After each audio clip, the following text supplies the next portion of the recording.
जय जगन्नाथ जगन्नाथंकर भूमि कला और संस्कृति गौरवमय धरित्री होची ओडिशा जेउठी 12 मास 13 पर्व पालन करबे से होची ओडिशा हमर एक छोट प्रयास जोंथिरे आमे माने आपनकु ओडिशार भिन्न भिन्न जगार इतिहास रहस्य एवं परंपरा अनुभव कराइबु।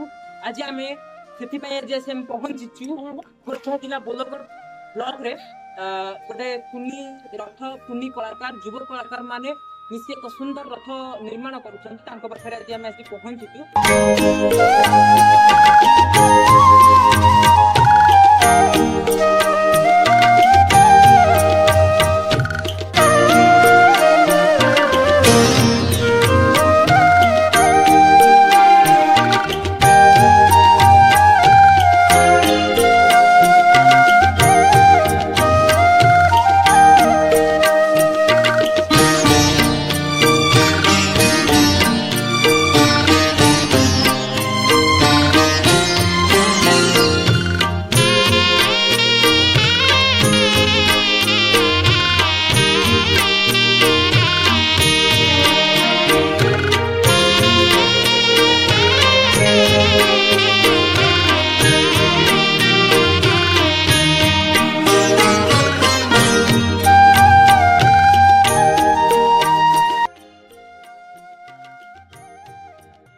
ओडियांक मौरमणि कालिया आसन से हेउछंती आम ओडियांक प्राणतत्व। रथयात्रा हेउची संस्कृतिर सबुठार बड़ परिचय। समस्तंकर इच्छा थाए क्षेत्र रे जाई रथरे चतुर्थ मूर्ति को दर्शन करबा ପାଇଁ। ଏହା ତ संभवपर नुहे। सेही परी नंदीघोष देवदलन तालध्वजर निखुण जेपरी होई थाए सेपरी एठारे मध्य होई अछि। चकठू अख पर्यंत घोड़ा ठारू सारथी पर्यंत एवं नाहागा ठारू दधिनोती पर्यंत सबू एठारे देखिବାକୁ मिले। एही रथ को निर्माण करिसंती जगन्नाथ सेवक संघर कलाकार माने एवं सेमाने आज आम पाखरे उपस्थित अछि। आसंतु तांको सह कथा आपण जो निर्मित करिसेंती एते सुंदर सुंदर पुरी अपिकल पुरी भली रथ तीनोटी बोलगढ़ दांडरे गड़े बोली तार उद्देश्य हमको तार उद्देश्य होची जो बहुत दिन समस्त आगे इच्छा थाए पुरी ठाकुर को दर्शन करेंगे किंतु समस्त आगे पुरी तो जाई पारे किछि लोग जो इच्छा थाए गाँव में तो देखा चेष्टा करूँ एवं आम एकुटिया गोटे पिला केवे करें आमर एक टीम अच्छी जार ना जगन्नाथ सेवक संघ आप जानते एवं गोटे आम लोक कथा रक्षित ब्राह्मणम दृष्टा पुनर्जन्म निर्विद्यम से हिसाब से समस्ते इच्छा भी थाए पुरी ठाकुर दर्शन करते कि रथ में जाकि देखते से खाली आम रथ करूँ पुरी में जपर नीतिकांति होती रथ कम स्टार्ट रहा अक्षय तृतीय रथ स्टार्ट होता से दिन आम पूरा आज्ञामाल विजय करूँ आज्ञामाल विजय कर रथ काम स्टार्ट करूँ एवं जिते प्रकार नीतिकांति अच्छी जिते प्रकार बेश तांकर अच्छी सब जगन्नाथ सेवक संघ द्वारा यही बोलगढ़ अंचल सब सब कर जदि आखपाखे किए था आसिक 16 तारीख दिन आसिक देखिपारे आपण जो तीन रथ पूरी भलिया अबिकल रथ तैयारी करछन हम जब देखुथुलु सेटा केते दिन लागिला आपन संघरे सब केते जण पिला सब हमर सेटा अक्षय तृतीय में काम स्टार्ट करछु पाखा पाखी 2 मास हम हमें ए वर्ष जो ज्येष्ठ मास जो तीन पहले तो 15 दिन एक्स्ट्रा बढ़ी गला तथा हमें दी पाखा पाखी 2 मास हम काम चलू एवं आम संघरे पाखा पाखी 17-18 पिला अछंती कार्य व्यस्त समस्त आसी पार ना आम 5-6 जन खंडे पिला हे बर्तमान आम काम चलू कौन कौन सब व्यवहार होती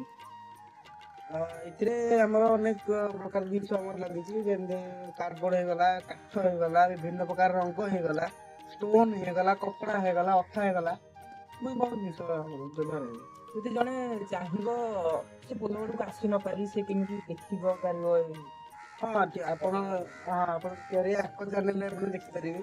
ଇଏ ଆମର ରଥଯାତ୍ରା ସମ୍ପୂର୍ଣ୍ଣ ଗୋଟେ ଆଙ୍କ ଚ୍ୟାନେଲ ଦେଖିପାରିବେ। ଏବଂ ରଥ ଆମର ଯେତେବେଳେ କାମ ହେଇଛି ସମ୍ପୂର୍ଣ୍ଣ ଭାବକୁ ଆମର ପ୍ରସାରିତ ହେଉଛି ଆମର ଚ୍ୟାନେଲ ଜଗନ୍ନାଥ ସଂସ୍କୃତିରେ। ଆପଣ ଏବେ ବି ଚାହିଁଲେ ଆପଣ ଦେଖିପାରିବେ। ଏବଂ ରଥଯାତ୍ରାର ସମ୍ପୂର୍ଣ୍ଣ ବିଧି ସମ୍ପୂର୍ଣ୍ଣ ଆମର ରଥଯାତ୍ରା ଏବଂ ପୂଜା ନୀତିକାନ୍ତି ସମ୍ପୂର୍ଣ୍ଣ କାର୍ଯ୍ୟକ୍ରମ ଆପଣ ପ୍ରସାରିତ ଆମର ହବ ଚ୍ୟାନେଲ ଜଗନ୍ନାଥ ସଂସ୍କୃତିରେ। ଏବଂ ଏକ ଚ୍ୟାନେଲ ବି ହବ ଆପଣ ଦେଖିପାରିବେ। ଯୋଉ ସୁନାବେଶ ଅଧରପଣା ସବୁ ସବୁ ସେଗୁଡାକ ମଧ୍ୟ ସବୁ ହଁ ସବୁ ହବ। ପୁରା ଆମର ଶ୍ରୀଗୁଣ୍ଡିଠାରୁ ଆରମ୍ଭ କରିକି ପୁରା ନୀଳାଦ୍ରି ବିଜେ ପର୍ଯ୍ୟନ୍ତ ସମ୍ପୂର୍ଣ୍ଣ ନୀତିକାନ୍ତି ମଧ୍ୟ ସମ୍ପୂର୍ଣ୍ଣ ଏ ସୁନାବେଶ ହବ। ସମ୍ପୂର୍ଣ୍ଣ ନୀତିକାନ୍ତି ମଧ୍ୟ ହବ।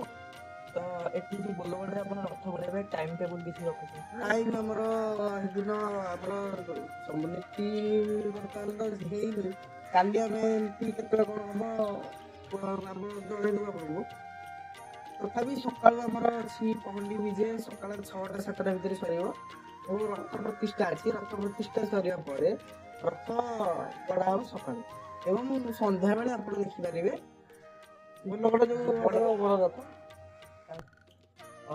ଯୋଉ ଶୁଣିଲେ ତାଙ୍କଠୁ ଏ ରଥ ଗୁଣ୍ଡିଚାଠୁ ଆରମ୍ଭ କରି ସମସ୍ତ ନୀତିକାନ୍ତି ହେବ। ଏବଂ ଏଇ ରଥକୁ ଯଦି ଆପଣ ଦେଖିବାକୁ ଚାହୁଁଛନ୍ତି ବୋଲଗଡ଼ର ଆଖପାଖରେ ଅଛନ୍ତି ନିଶ୍ଚିତ ବୋଲଗଡ଼ ଆସିବେ ଏ ରଥକୁ ଦେଖିବା ପାଇଁ। ବହୁତ ସୁନ୍ଦର ଭାବରେ ଏ ରଥର କାରୁକାର୍ଯ୍ୟ ହେଉଛି। ଏ ସଂଘର ଆଉ ଜଣେ ବ୍ୟକ୍ତି ଅଛନ୍ତି ଆମ ପାଖରେ ଯିଏ ଏ ରଥର କିଛିଟା ଚିତ୍ରକଳା କରିଛନ୍ତି। ତାଙ୍କ ମୁଖରୁ ଶୁଣିବା କେମିତି ଏ ଅନୁଭୂତି ରହେ। नमस्कार। निवासाय निवासाय नित्याय परमात्मने बलभद्र सुभद्राभ्याम जगन्नाथाय नमः। ଆଜ୍ଞା ମୋ ହାତରେ କିଛି ନାହିଁ। ସ୍ୱୟଂ ଜଗନ୍ନାଥ ଆସି ମୋ ହାତରେ ବିଜେ କରି ତାଙ୍କ କାମଟାକୁ ନିଜେ କରାଉଛନ୍ତି। ତାଙ୍କ ମାୟା ଅଲଗା ପ୍ରକାର। ଛୋଟଠୁ ବଡ଼ ପର୍ଯ୍ୟନ୍ତ ସମସ୍ତେ ରଥ କାର୍ଯ୍ୟରେ ଲାଗିଥାନ୍ତି। ସେମିତି ଆମେ ଯୋଉ ଆସିଥିଲୁ ଆଜି ଦେଖିଲେ ଆପଣ ଯୋଉ ରଥ ନିର୍ମାଣ ହେଉଥିଲା ଗୋଟେ କୁନି ରଥର କୁନି କଳାକାର ଇଏ ମଧ୍ୟ ରଥ କାର୍ଯ୍ୟରେ ନିୟୋଜିତ ଥିଲା। ହାତରେ କିଛି ନାହିଁ ଏହାକୁ ସବୁ ଜୟ ଜଗନ୍ନାଥ ଅଛନ୍ତି। ଜଗନ୍ନାଥ ନିଜେ କାମ ନିଜେ କରୁଛନ୍ତି। ଜୟ ଜଗନ୍ନାଥ। ଯୋଉ ରଥ କାର୍ଯ୍ୟ ଦେଖିଥିଲେ ଜଣେ କଳାକାର ଆମ ପାଖରେ ଅଛନ୍ତି। ତାଙ୍କର ଅନୁଭୂତି ଟିକେ ଜାଣିବା। ଆପଣ କେମିତି ଏଇ ସଂଘରେ ଯୋଡି ହେଲେ, କେମିତି ରଥ କାର୍ଯ୍ୟ କଲେ? ଆଜ୍ଞା ମୁଁ ପ୍ରଥମେ ଏଇ କାମ ବିଷୟରେ କିଛି ଜାଣିନଥିଲି। ମୋ କେତେ ଜଣ ସାଙ୍ଗମାନେ ମିଶି ଏଥିରେ ମିଶି କରୁଥିଲେ। ସାଙ୍ଗମାନେ ମାନେ କହିଲେ ଏମିତି ଆମେ କରୁଛୁ, ଆଉ ତୋ ଯଦି ଇଚ୍ଛା ଅଛି ମାନେ ମିଶିବାକୁ ଆମ ସେବକ ସଂଘ ସାଙ୍ଗରେ ମାନେ ବୁଝି କରିକି ମିଶିବାକୁ। ତାପରେ ମୁଁ ଆସିଥିଲି ବୁଝିବାକୁ ଏଠି। ତାପରେ ସେ ମୋତେ ଏମିତି କହିଲେ ଆସିବୁ ମିଶିବୁ ବୋଲି, ମିଶିକି କାମ କରିବୁ। ସ୍କୁଲରେ ବି ମୁଁ ଚିତ୍ର ଟିକେ କରିଥିଲି। ତାପରେ ଏଇଥିରେ ମିଶିବାକୁ କହିଲି। ତାପରେ ମିଶିଲି କେତେ ଦିନ ପରେ ଭଲ ଲାଗିଲା। ତାପରେ ଯାହା କାମ ମୋତେ ଦିଆଯାଉଥିଲା ତାକୁ ମୁଁ ସୁରୁଖୁରୁରେ କରି ସବୁ କାମ ଦଉଥିଲି। ତାପରେ ଯାହା ଆମ ଦ୍ୱାରା ହଉଥିଲା ମୁଁ ସବୁ କରିଦେଇ କରିଥିଲି ଭଲରେ। କୁନି ରଥର ଆଉ ଜଣେ କୁନି କଳାକାର ଆମ ପାଖରେ ଅଛନ୍ତି। ସେ ମଧ୍ୟ ନନ୍ଦିଘୋଷ ରଥର ଡାହୁକ ମଧ୍ୟ ସେ କିଛି ତାଙ୍କ ମାନେ ରଥର କିଛି କେମିତି ମିଶିଲେ ସେ ବିଷୟରେ ଆମେ ତାଙ୍କଠୁ ଜାଣିବା। ଏବଂ ଡାହୁକ ଯୋଉ କହୁଥାଏ ତା ବିଷୟରେ ଟିକେ ଶୁଣିବା। ରଥ ଯାଇ ଗଡ଼ି ଗଡ଼ି ଚକ ଯାଇ ଗଡ଼ି ଗଡ଼ି ରଥର ପାଇଛି କାଲେ ଠାକୁର ଡାକ ରଖିଛି ରଡ଼ି। ବହୁତ ସୁନ୍ଦର ଏଇ ଡାକ ଥିଲା।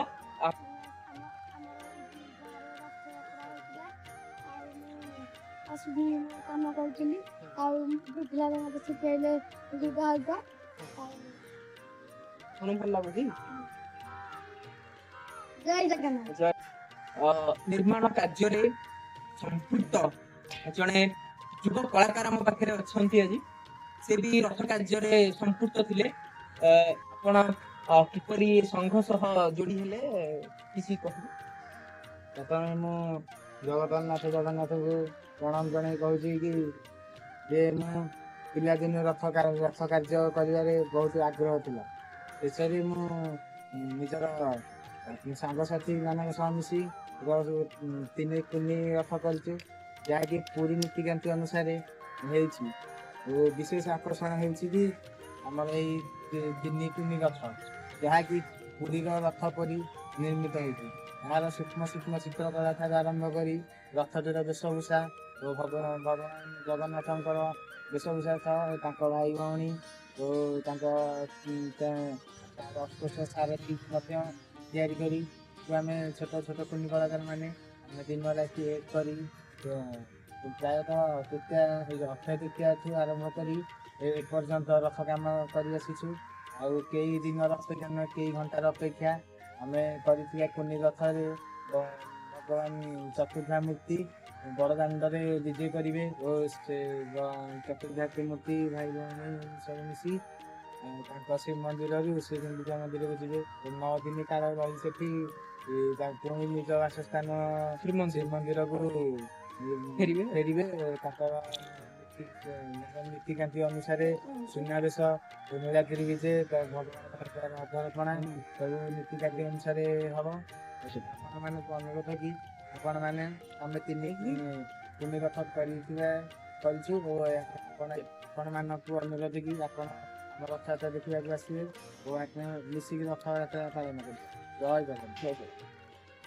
ଯଦି ଆପଣ ଏ ବରଗଡ଼ରେ ଆସି ରଥଯାତ୍ରା ନ ଦେଖିପାରିବେ, ୟୁଟ୍ୟୁବ୍ ଚ୍ୟାନେଲ୍ ଜଗନ୍ନାଥ ସଂସ୍କୃତି ୟୁଟ୍ୟୁବ୍ ଚ୍ୟାନେଲ୍ ମାଧ୍ୟମରେ ଆପଣ ସିଧା ପ୍ରସାରଣ ମଧ୍ୟ ଦେଖିପାରିବେ। ଯେଉଁ ଯେତିକି ଦିନ ରଥ କାମ କାର୍ଯ୍ୟ ହୋଇଛି ସେଗୁଡ଼ାକ ମଧ୍ୟ ଏବେ ବି ଭିଡ଼ିଓ ପଡ଼ିସାରିଛି। ଆଗକୁ ମଧ୍ୟ ନୀତିକାନ୍ତି ସହ ଠାକୁରଙ୍କର ସୁନାବେଶଠୁ ଆରମ୍ଭ କରି ଅଧରପଣା ପର୍ଯ୍ୟନ୍ତ ସବୁର କାର୍ଯ୍ୟକ୍ରମ ସେଇ ଚ୍ୟାନେଲରେ ଦେଖିପାରିବେ। ଧନ୍ୟବାଦ ଆମକୁ ଏତେ ସମୟ ଦେଇଥିବାରୁ। ତାଙ୍କ ସଂଘର ସମସ୍ତ କାର୍ଯ୍ୟକର୍ତ୍ତା ସମସ୍ତେ ନିଜ ନିଜ କଥା ରଖିଲେ। ସେ ବହୁତ ସୁନ୍ଦର ଭାବରେ ରଥ ଆପଣ ବି ଦେଖି ସାରିଥିବେ ପୂର୍ବରୁ ଭିଡ଼ିଓ ମାଧ୍ୟମରେ। ବହୁତ ସୁନ୍ଦର ଭାବରେ ରଥ କାର୍ଯ୍ୟ ହୋଇଅଛି। ଆଗକୁ ମଧ୍ୟ ରଥର ନୀତିକାନ୍ତି ଆପଣଙ୍କୁ କୁହାଯାଇଥିଲା କି ୟୁଟ୍ୟୁବ୍ ଚ୍ୟାନେଲ୍ ଜଗନ୍ନାଥ ସଂସ୍କୃତିରେ ସବୁ ମୁକ୍ତି ଲାଭ ହବ। ଆପଣ ନିଶ୍ଚିତ ରଥଯାତ୍ରାକୁ ଆସିବେ। 2 ଦିନ ରଥ ଗୁଣ୍ଡିଚା ଏବଂ ବାହୁଡ଼ା। ଆପଣ ଚାହିଁଲେ ମଧ୍ୟ ସୁନାବେଶ ଏବଂ ଅଧରପଣା ଦେଖିବାକୁ ମଧ୍ୟ ଆସିପାରିବେ। ନ ଦେଖିପାରିବେ ଜଗନ୍ନାଥ ସଂସ୍କୃତିରେ ଚ୍ୟାନେଲରେ ଯାଇକି ଆପଣ ଦେଖିବେ। ଆପଣଙ୍କୁ ଏ ଜଗାର ମାନଙ୍କର ଯେଉଁ ଚିତ୍ରରେ ରଥ ନିର୍ମିତ ହୋଇଛି ଆପଣଙ୍କୁ କେମିତି ଲାଗିଲା ନିଶ୍ଚିତ କମେଣ୍ଟ ମାଧ୍ୟମରେ ଜଣାଇବେ। ନମସ୍କାର, ଜୟ ଜଗନ୍ନାଥ।